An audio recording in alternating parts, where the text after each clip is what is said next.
Welcome to the Marvelous Moms Club podcast.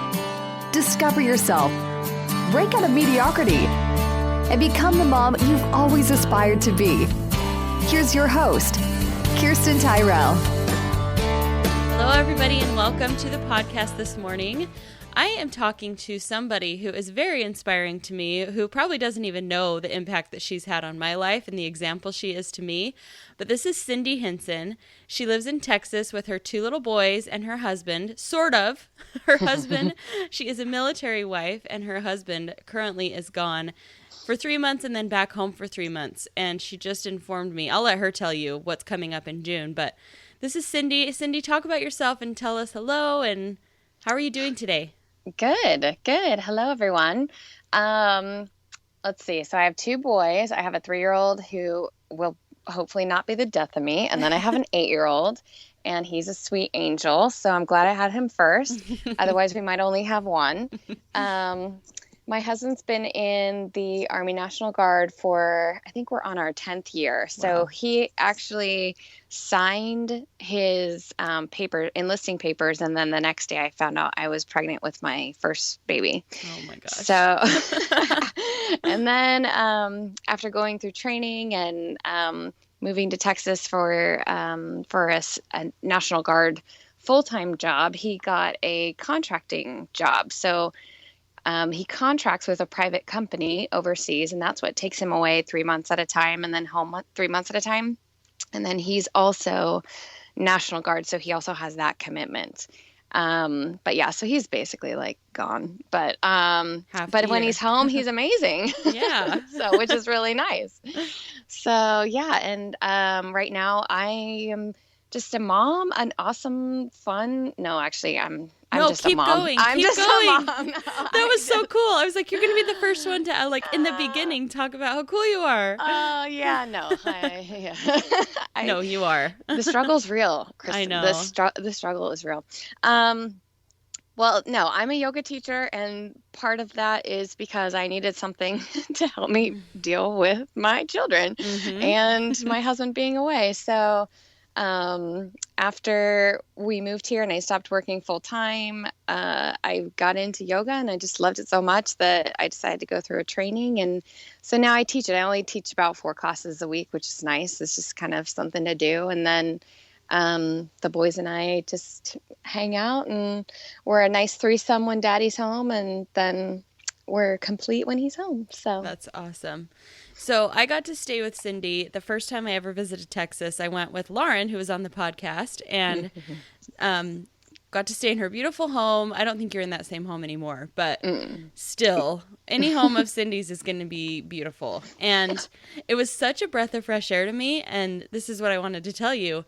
I was living with my family at the time, so I had really nothing of my own. I could grocery shop, but I couldn't, like, buy our own food. I couldn't really eat the way I wanted to eat because we were all kind of eating together. And anyway, one of the things I so loved was Cyndi opening her fridge and having all this, like, fresh fruit, and she was making protein pancakes, and I was like, oh my gosh, I can't wait to stock my own fridge again and eat like this and be like, she was like at the very top of my pedestal as far as motherhood, not just because of the fresh fruit and stuff, but because you just had it all together in my eyes.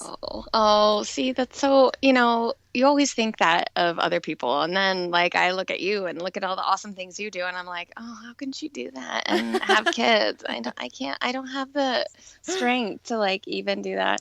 Oh, please. That's why we're all given different stuff, because then when we come together, we're super, super amazing. So this is totally true. But if you look at that, that's still, I'm not even kidding you. You're going to think I'm so weird, but still every time I have, like, Costco stash of blueberries and strawberries and everything in my fridge, I'm like, oh, I'm just like Cyndi right now. I finally have my fridge full of, like, healthy food. I love it. Babysitters hate to come to my house because I never have, like, junk food. I'm always like, I'm sorry, but there's blueberries and apples in there if you want. I know, it's kind of getting that way here too. I'm like, I'm sorry, we really can't have sugar in the house or the kids eat it all. So yeah. Well, mine was, like, all about me. I grew up with eating issues anyway. I had an eating disorder when I was a teenager, and And so food has always been a really hard thing for me. And it took stopping working so that I could have something to focus on to finally be like, okay, I need to take care of myself, because that wasn't even a thought before. Before it was just kind of like, I just need to survive, like working full time and having a baby and my husband being gone. And so once we moved here and I was like, okay, it's time to focus on me so that I can start to function better as a mom.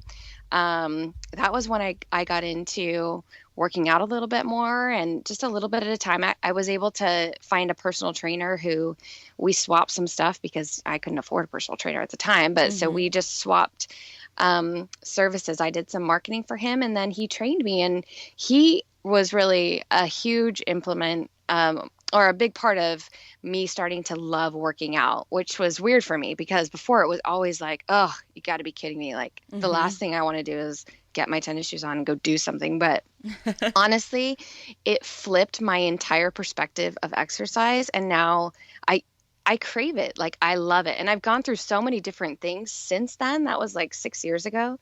Oh no, I'm sorry. That was 6 years ago.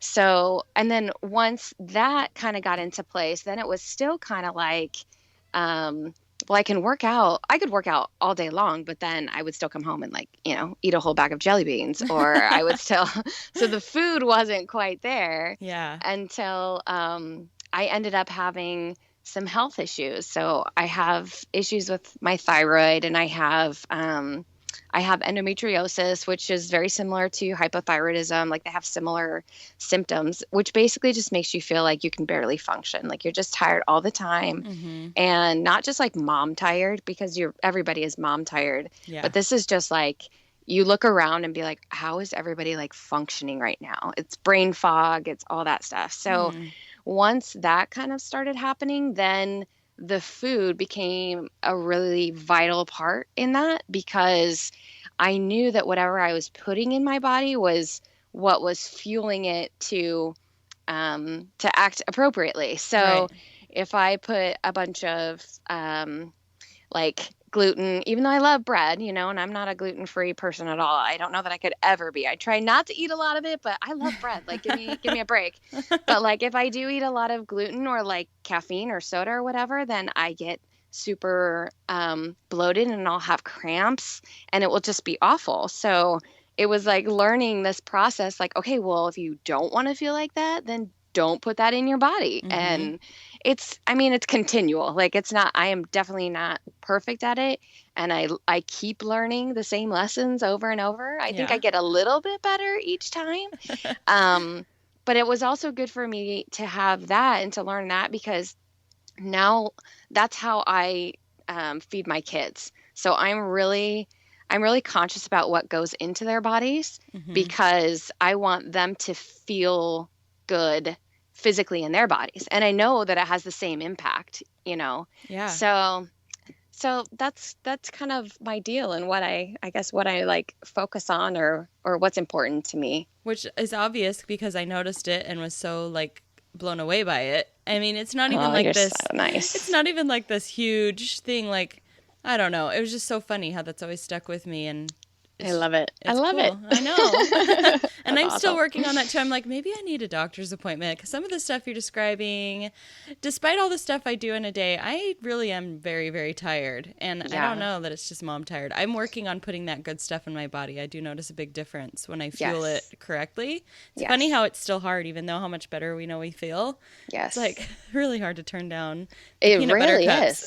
Yeah. Well, and because you get into that vicious cycle where you're like, oh my gosh, I'm so tired. I'm not going to be able to function unless I have, a Coke Zero or two, or, and then, so you put the caffeine in your body and that's good. But then the caffeine starts to affect your adrenal glands, and the adrenal glands are what, is once those start breaking down, that's energy, and that's being like, that's where you get the brain fog and headaches start, and you start getting rebounding headaches and stuff like that. And nowadays it's so prevalent, and not a lot of women talk about it, but just illnesses like hypothyroidism. People don't even know what that is. I didn't even know what that was until I went into my doctor and I was like, I can't even function. Like, what the heck is going on with me? And he said, well, let's check your thyroid.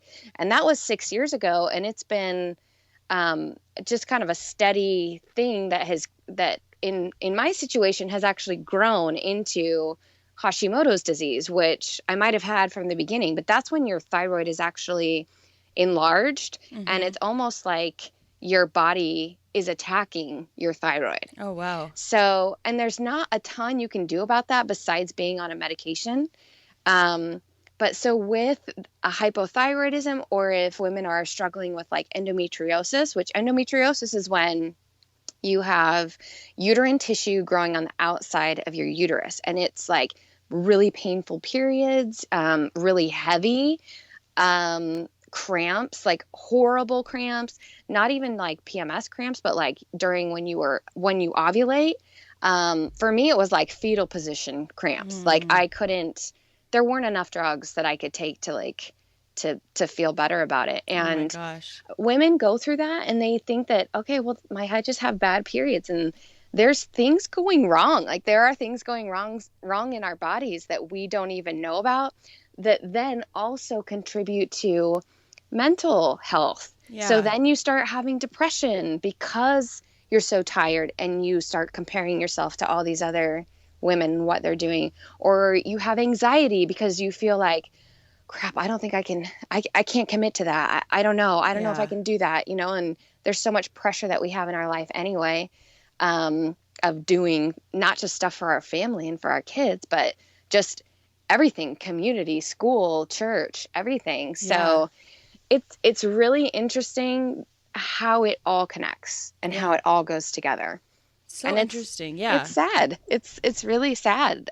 So people need to learn about it. That would be my one thing is, it took 10 years, almost 12 years for me to finally figure out like what the crap was going on with my body.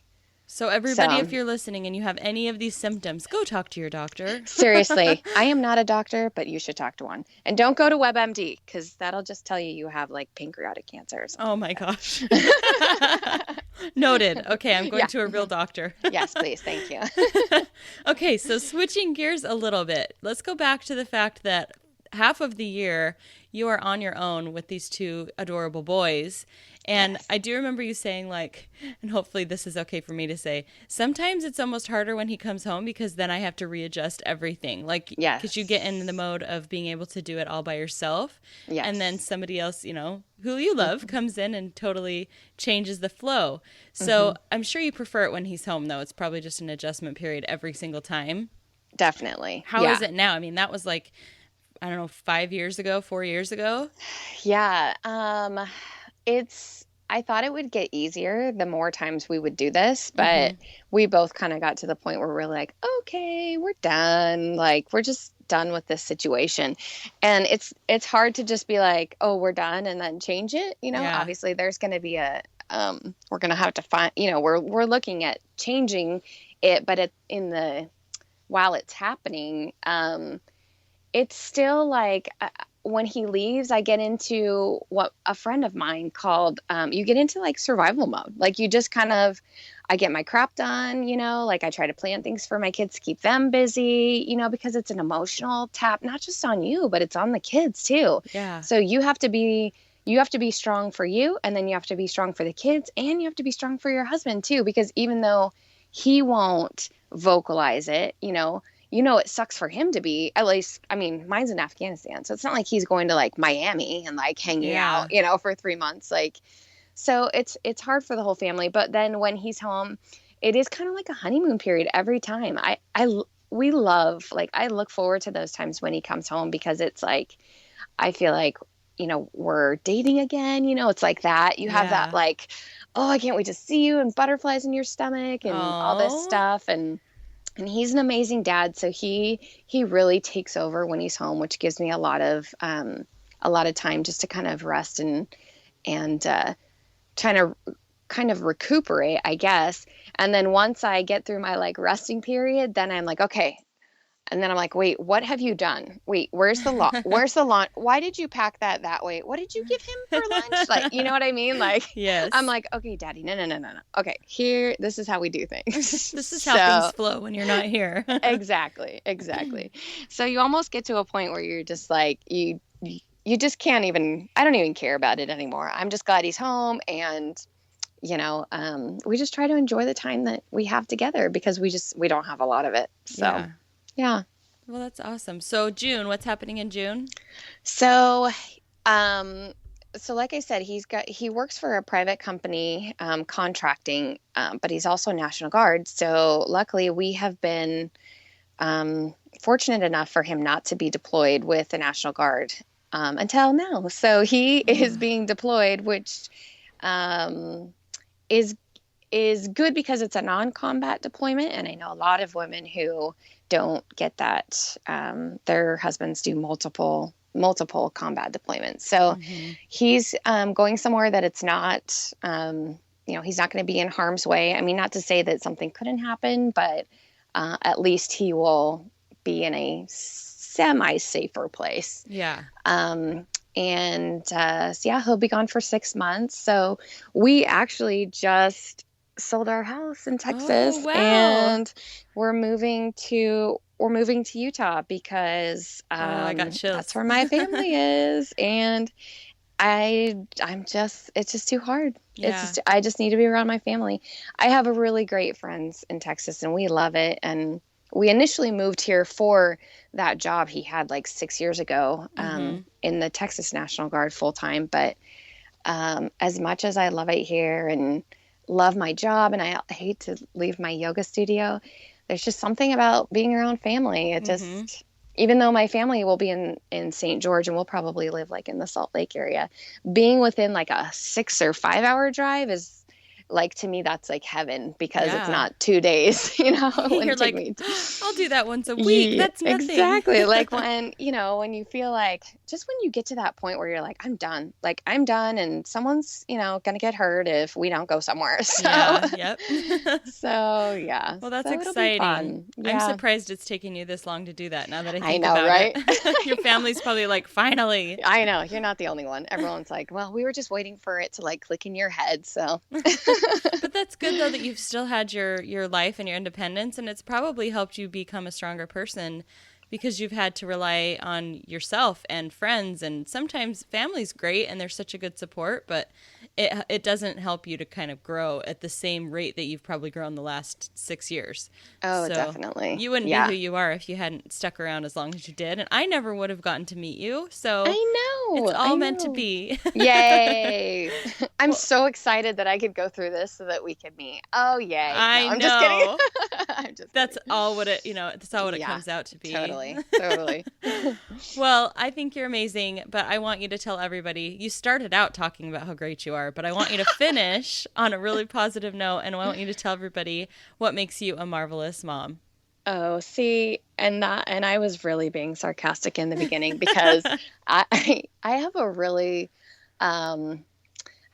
low, not low self-esteem as a mom, but I think like anyone, I always worry about not being the best mom that I can be.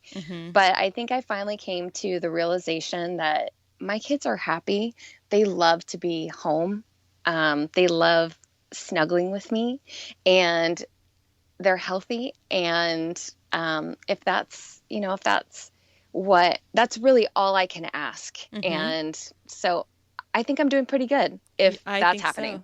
Yeah. So that's why I'm a marvelous mom. Yay. Yay for Cyndi, the marvelous mom.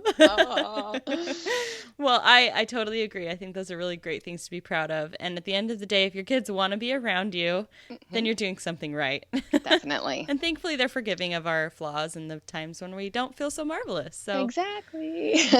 Thank you so much for sharing some of your wisdom, some of your health advice, and all kinds of good stuff that you've brought to the episode today. So everybody else, have a great day. Thank you so much, Cyndi.